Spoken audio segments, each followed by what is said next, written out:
Yes, guys, welcome back to another vid from Mutal FC, and today we got another banging vid for you. Today we got game week 2 predictions for you. But before we get to that, last week was a great match week. We got to thank Troops for turning up, unlike the Arsenal team did against Brentford. I want him out. I wanted him out. I want him out. You fucking fraud. You're a fraud. You are a fraud. You're a fucking fraud, mate. You're fucking useless. Fucking bottle job. Fucking dickhead. Fuck this manager. Get him out. Get him out. Get him out. Fucking Brentford. Look at the shit. Yeah, that's right. So kicking it off, we got Arsenal versus Chelsea. So I'm going to go for 3-0 to Chelsea just because Lukaku said it wouldn't be bad to start against Arsenal. And I mean, Arsenal are great at handing players and teams, their chance to break their droughts or their ducks or whatever. So, yeah, I'm going to go 3-0 to Chelsea. Yeah, I'm going to go 6-0 Chelsea. Lukaku's going to be hungry. He looks fitter than ever. I could see a hat trick for him. Maybe Pulisic gets onto the score sheet. Maybe even Werner. I mean, like Locke said, people break their ducks. Maybe Werner can find a scoring boots against Arsenal. So 6-0 to Chelsea. All right, then moving on to Liverpool-Burnley. So last week, was it 3-0, 4-0 against Norwich? So I'm going to go 3-0 against Burnley to Liverpool. Yeah, for me, again, it's kind of hard to not say Liverpool win this. I'm going to go 2-0 to Liverpool. Burnley just don't look that. I mean, again, it's first match week. We could go like crazy about you overreacting and stuff, but Burnley did not look organized. Usually when they go 1-0 up, they'll like hold the lead, but they couldn't against the Brighton side, and Liverpool are going to be much tougher. So yeah, 2-0 to Liverpool. All right, then moving on to Everton versus Leeds. So this is going to be a banger of a game, especially because Everton looked better than I thought they were going to look. Came back against Southampton, Richarlison coming in clutch. And I think for Leeds, man, I mean, United really fucked them over. That was really bad from Leeds. And then, like, Rafinha missing a 1v1. And then, yeah, so I think, honestly, this will be a comeback game for Leeds, though, like where they find their feet this season. So I'm going to go 2-2 between Everton and Leeds. For me personally, I know Everton started off well last year and then they kind of dipped off. But I think for Rafa, I think he's going to get that good start. I'm not sure if they're going to dip off, but I think they're going to win this game 2-1. Like Locke said, Leeds looked awful against United, but United are probably the perfect team to play Leeds. United love to do counterattack. Leeds love to be open. It's like the perfect kryptonite. But as for Everton, I mean, they're balling. Richarlison especially is carrying on his Olympics form right into this season. Man's barely had a break, and I mean he's still scoring. So I mean, you're not gonna rest the dude, and I don't think Rafa will rest him either. So I could see Calvert-Lewin and Richarlison on the score sheet. So 2-1 to Everton.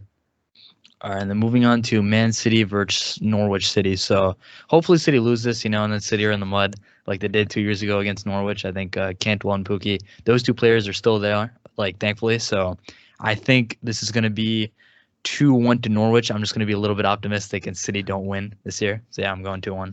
I wish I could be like that, but I think City are going to bounce back. I think KDB will finally start the game. I think we saw against Spurs when KDB came on just for those 10 minutes, that little cameo. He already improves the team massively. Jack Grealish disappeared, but I think City 3-0.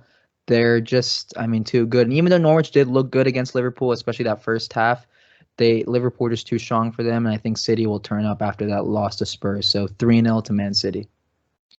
All right, and then moving on to Man United versus Southampton. So I'm going to go 3-1 to United. I think with Southampton, maybe that Armstrong guy from Blackburn Rovers, he scored against Everton. He might score against United. And then for United, if Sancho gets a start, I could see them with the goals. So yeah, I'm going to go 3-1 to United. Yeah, for me, Southampton have this annual tradition where they get slapped up 9-0. So I'm going to say United 9, Southampton 0. I just think Southampton, they're worse than the last 2 years. The team's gotten worse. I mean, the Armstrong dude looks like he could be a replacement for Ings, but like the defense has got like fucked literally by Leicester. Like they literally took Vestergaard and Bertrand. I mean, they might even get James Ward-Prowse, or maybe Villa gets James Ward-Prowse. I mean, Ings is gone, so I think, and went against Everton, they got in the lead, and then they just crumbled. And United, I mean, we saw what they did to Leeds. Southampton are also a team that don't just sit back. They do like to press and play a little open. So I think United will hit them on the counter, like Locke said, when Sancho plays. I think it's going to be deadly. So yeah, I could see a hammering, even if it's not 9-0. I could see it definitely a United hammering. versus Wolves. This is probably gonna be the most dead game this week.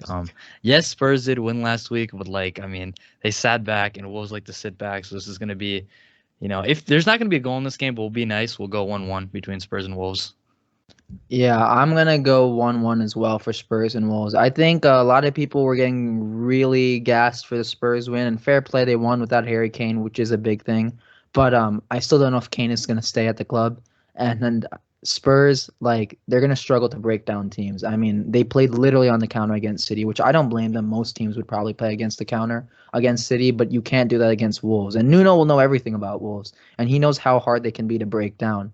So I think he'll be frustrated, and I don't think Spurs have a lot of creative players, bar Dele Alli, but like he hasn't turned up in like 2, 3 years. Maybe this is the season for him, but for me, I think it's going to be a 1-1 draw because I think Adama, if he had took his chance against Leicester, it could have been 1-0 to Wolves in that game. So I think Adama will score this game. I think maybe Son for Spurs, so 1-1. All right, then moving on to West Ham versus Leicester City. So West Ham get off to a flying start. Antonio tops Paul Di Canio as West Ham's top goal scorer, or not top, tied rather, on 47 goals. But not bad for a right back, man. I mean, right back to winger to striker, club legend striker. So yeah, I think West Ham will have just a bit too much for Leicester. Hopefully, Rodgers actually hands Daka his debut and doesn't cuck him this game week as well. So I'm gonna go 2-1 to West Ham. Yeah, this is a tricky game. It's actually a very good game. I mean, West Ham, Leicester, they both look impressive in their first games. Vardy still showing that he's still got it, especially although that funny celebration against Wolves. And I mean, West Ham, they went down to Newcastle twice and showed character to come back again and again and win 4-2. And even after Antonio missed that penalty, I mean, that last finish, I think was the third or fourth goal, I believe. I mean, that was an insane power finish from him. So it just shows you the confidence he has. So I think it'll be a tight game. I think West Ham edge this 3-2. I think it'll be another high-scoring game. I think Leicester, because they don't have Johnny Evans and Fofana, they're going to be defensively susceptible. So, yeah, I think West Ham win this 3-2. But you guys let us know down in the comments below. What do you think? I know we didn't talk about teams like Brentford, and I think Brentford will beat Crystal Palace. But, like, the other games, like, do we really care about, like, Brighton and Watford? I mean, Watford might win that game as well, but you guys let us know down in the comments below. What do you think about these top 6 games? Do you think Arsenal can pull a result against Chelsea? Because for Arsenal, Chelsea is like a cup final, right? Every time Arsenal somehow turn up. But I think we all can agree Arsenal are going to be fighting relegation. But other than that, guys, we'll catch you next week. Peace.